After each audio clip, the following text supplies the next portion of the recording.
Victor, vous vous intéressez ce soir à un nouveau type de prononciation chez les jeunes. C'est un rat de marée. Vous avez sans doute été interpellé par cette nouvelle façon de s'exprimer de la jeunesse. Ils ne prononcent plus les T et les D comme c'était l'usage avant, mais ils ajoutent une petite friction. Alors si vous voyez pas du tout de quoi je veux parler, écoutez cette Instagrammeuse célèbre. Vous allez voir, c'est tout de suite plus concret. Vous savez qu'en ce moment, je suis stressée et tout. Hier, je me suis dit, je coupe le téléphone et je prends soin de moi.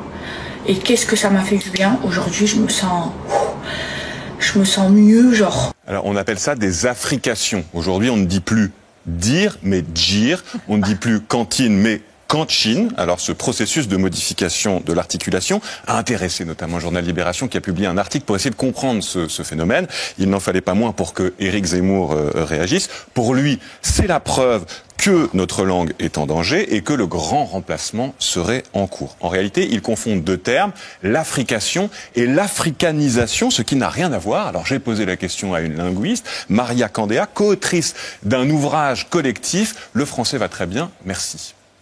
C'est assez amusant de voir qu'il y a pu y avoir des discours, y compris racistes, sur ce phénomène qui est un phénomène très ancien dans les langues romanes, dans toutes les langues romanes, et très ancien en français populaire. On disait au début du XXe siècle le cœur, la gare, et c'était considéré comme des prononciations populaires. Et c'est exactement la même chose, c'est le même processus. Donc ça va, ça vient. En fait, c'est une mode et qui existe d'ailleurs dans d'autres langues, notamment au Québec. Là-bas, on ne dit pas on va dire, mais on dit on va dire.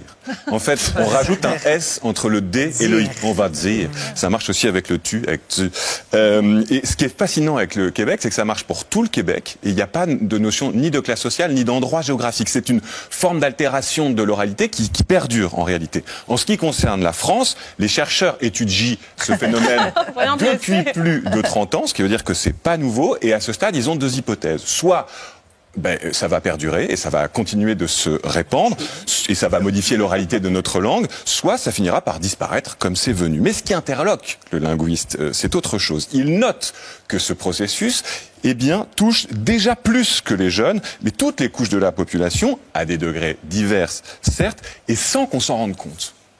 La plupart des gens, c'est assez peu conscient. Donc, contrairement au vocabulaire, qu'on contrôle plus facilement, on choisit ses mots consciemment. Les prononciations, c'est un peu plus compliqué. Mais on peut choisir de renforcer certaines prononciations ou pas. Souvent, on le fait de façon emphatique. Et c'est peut-être ça qui va se produire, de dire c'est dur ou c'est dur. Ça peut produire un effet d'emphase, par exemple. Alors quand elle m'a annoncé qu'on en faisait tous, je l'ai prise au mot, cette linguiste. Je lui ai envoyé au hasard une vidéo d'Éric Zemmour, ses vœux. Et effectivement, elle a relevé plusieurs affrications, dont celui-là tendait l'oreille. À l'alisation de nos cantines. Oui, alors c'est l'arroseur arrosé, hein. On ne sait pas si Zemmour a été africanisé. En tout cas, il est afriqué à coup sûr.